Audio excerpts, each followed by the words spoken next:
Instead of buying chairs for the people that work there, we had to sit on the floor. Well, from hell to heaven, we are taking you on a corporate bullying journey tonight. Good evening, everyone. I'm Melinda Spalding. And I'm Mike Barajas. Intimidation on the job is a very vicious problem that continues to grow in this tough economy. Fox 26's Isaiah Carey is here for an encore on this topic tonight. Isaiah? Mike and Melinda, last night we brought you a picture of bosses who have run amok, essentially torturing their employees mentally. It's been labeled corporate bullying. Tonight we take a second look at bosses, one boss who gets it right and how he thinks you should address the problem. The cold hard facts are corporate bullying is real and remains rampant in the workplace. It's not a case of does it happen.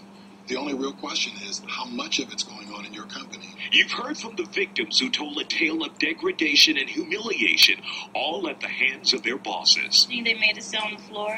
Instead of buying chairs for the people that work there, we had to sit on the floor. It's cruel and unusual punishment perpetrated by supervisors or bosses who lack the moral compass to do anything different. Bullying is not the way to do business these days. It's just not right. You shouldn't treat people that way. And there are a lot of bosses out there that do it the right way.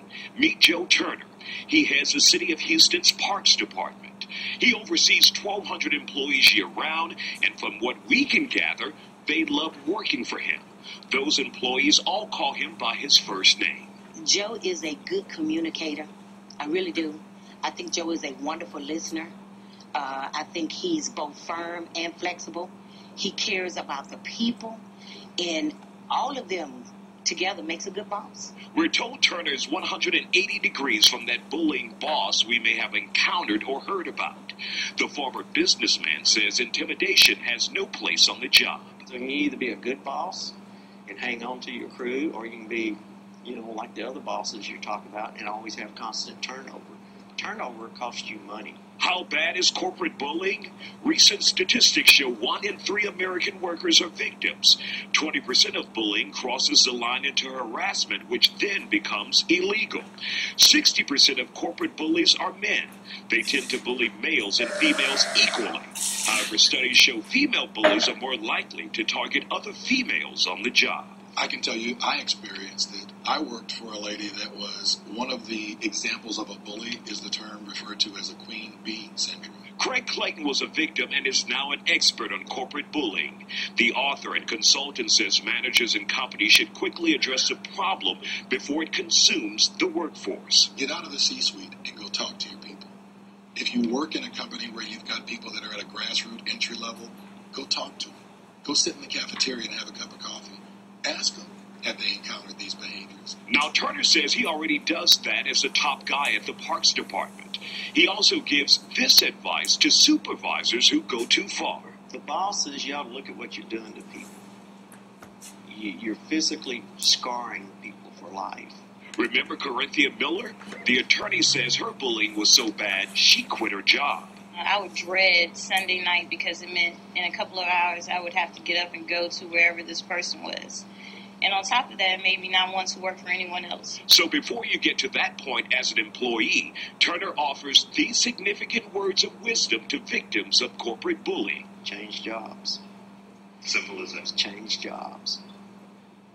Now, we know some can't afford to quit their jobs, but here are some steps you need to take if you're going to hang in there. First, document all the bad behavior. Then take it up the chain of command. If that doesn't work, try the Labor Department. And something interesting from Ms. Miller, who's now an attorney. She says if you're forced to leave your job because of bullying, not fired, if you thoroughly documented the case, you could even qualify for unemployment for a limited amount of time. Mike and Melinda. Thanks, Isaiah. And this brings us to tonight's text phone question. Have you ever been bullied by your boss? Just text yes or no to 31403 or vote on our homepage at myfoxhouston.com. We'll have the results for you in the second half hour of this newscast. And your comments about bully bosses just keep pouring into our Fox 26 Facebook fan page. Apparently it's a very hot topic. Stephanie said, I actually quit my last job because of it. Jocelyn wrote, I was at a previous job, but I played it cool and beat him at his game. What a mean, miserable person. And Carlos told us, yeah, and if he tells me one more thing, I'm going to become the bully, and I drive a forklift. We want to hear more of your bully boss horror stories. You can post your stories to our Fox 26 Facebook page, or you can record a video version of your story and then email it to us at mynews@fox26.com. Tomorrow night at 9, we'll have some experts on the newscast to give you the advice you need on how to handle those bully boss situations.